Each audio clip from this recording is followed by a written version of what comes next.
Hey up YouTubers, this is a new thing that I'm starting on my channel and it's called My Top 5. It's not a playing video, it's just a talking video.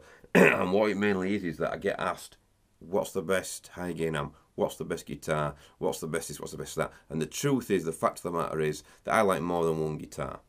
I've owned lots of guitars I like, I've owned lots of amps I like, all for different reasons, and that's why I've done my top 5, 10. To be, I've liked a lot of gear that I have owned, and I'm not the type of guy that would go and buy something and get lumbered with something that I don't really like. It has happened, you know, silly buys, but it's rare. So anyway, this is a new little mini series I'm starting. I'm going to do as many as I can in a very short space of time. It's called My Top 5. No particular order. Number 1, Mesa Dual Rectifier Multi-Watt.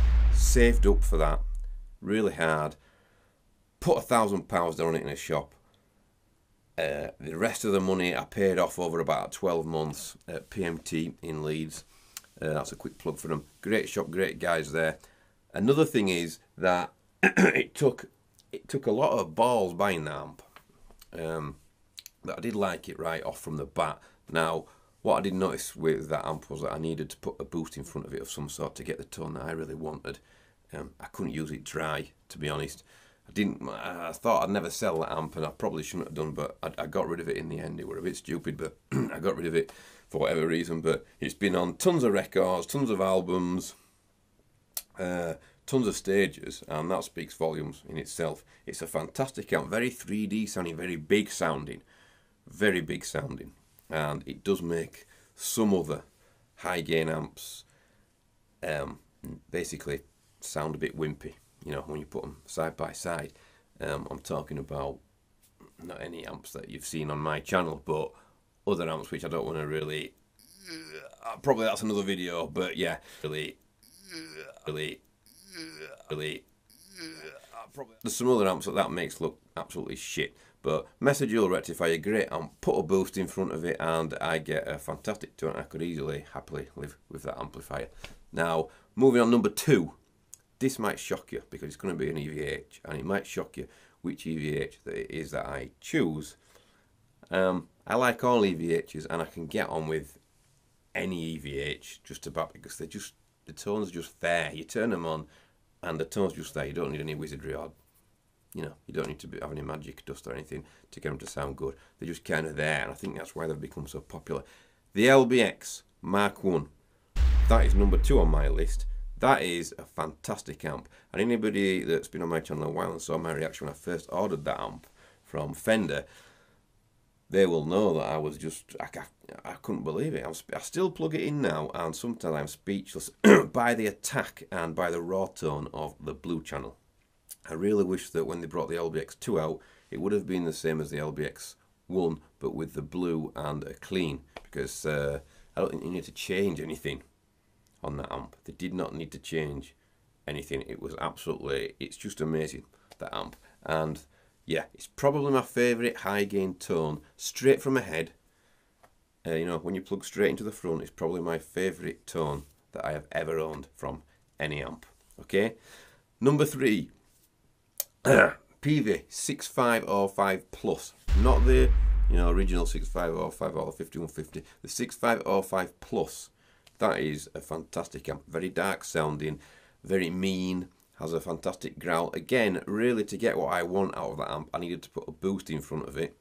I owned it and gigged that amp for just over a year, and another amp, well, really, I shouldn't let go. Fantastic beast, very heavy, you know, it weighed a lot, it was hard to lug around, and the main reason that I kind of got rid of that amp was because I got the EVH Mini, and it was just more convenient. It's so light for a 50-watt head, that Mini, that yeah, that's why I got rid of the 6505 Plus. But a fantastic amp. Again, it's on plenty of albums, on plenty of stages, and it has been for years, and there's a reason for that. Let's move on. Number 4. Okay, this is a brand that's never been on my channel, and a head that's never been on my channel. It's an orange Rockerverb. I can't remember whether it was the 50 or the 100. I didn't own it for very long, and I can't remember why that was, actually. I think it was the wave when Engel and stuff came, and everybody was buying Engels and stuff, and I wanted to know why, so I bought one myself. And the orange Rockerverb was it was a brilliant amp, very dirty. It had like a lot of crunch. The tone on the high gain was very crunchy. The clean was nice. I really liked the clean, very chimey and spanky, and the type of clean that I go for. Very nice clean. And we're moving on to number 5. Number 5, probably,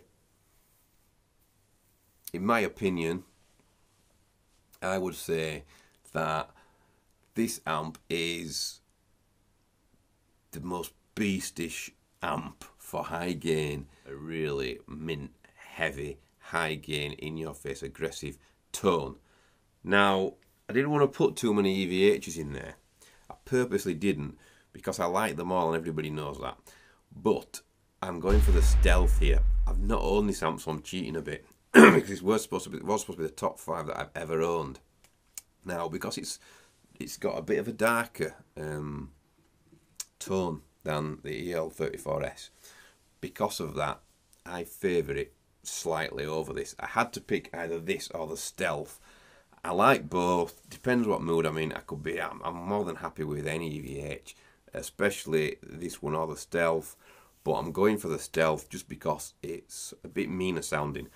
It's a bit meaner sounding, and while you're in the room with it, I prefer it. But like somebody said, I think it was the guy from Gajira, I've forgotten his name now. He ended up recording with the EL34S on their last album, but live he uses the stealth. That's just the way he likes them both sounding. So anyway, that's it. That's my top 5. I hope you enjoyed this video. I hope you take to the new idea on my channel where I'm going to answer these questions, but instead of just picking one and throwing it at you, you know, in my inbox and going, yeah, this is my favourite single cut guitar, or this is my favourite, you know. There is more than one, you know. There's a lot of amps out there that are awesome. There's a lot of guitars out there that are awesome. And really, I could be happy with, you know, lots of different guitars. I choose to use the brands that I use because I really like them. I'm really at home with Fender, who obviously EVH, Charvel and Jackson are all under. I really enjoy being with those guys. I've been with them a long time, and you know, when I first started out with them, I didn't think I'd order this much gear, to be honest. You know, I've got a lot of gear by them, and I fully appreciate being part of the Fender, you know, the EVH Charvel Jackson family. It's fantastic. But please, please, please like, comment below, subscribe. Let me know in the comments what your top 5 are, because no doubt they will be different to my top 5 high gain amps. Everybody's got their own taste, and everybody's advice is useful. You know, whether it's mine or whether it's somebody down there in the comments. I've seen you before, you guys, and it made me really proud actually of you and what we've achieved together. That I've seen guys on my channel answer questions before I've got to them. I like to try and keep up with the comments below, but they've chimed in, and they've said, oh, you know, and they've helped out other people with their questions as well, and that's great. And that's what I want to do. I want to build a community, you know, and where we could all help each other and advise each other, and a friendly, nice YouTube channel, you know, with no arseholes, you know. We do get odd ones, but that's life. Thanks a lot. Don't forget to let me know what you think in the comments below and what your top 5 are. I'll see you soon.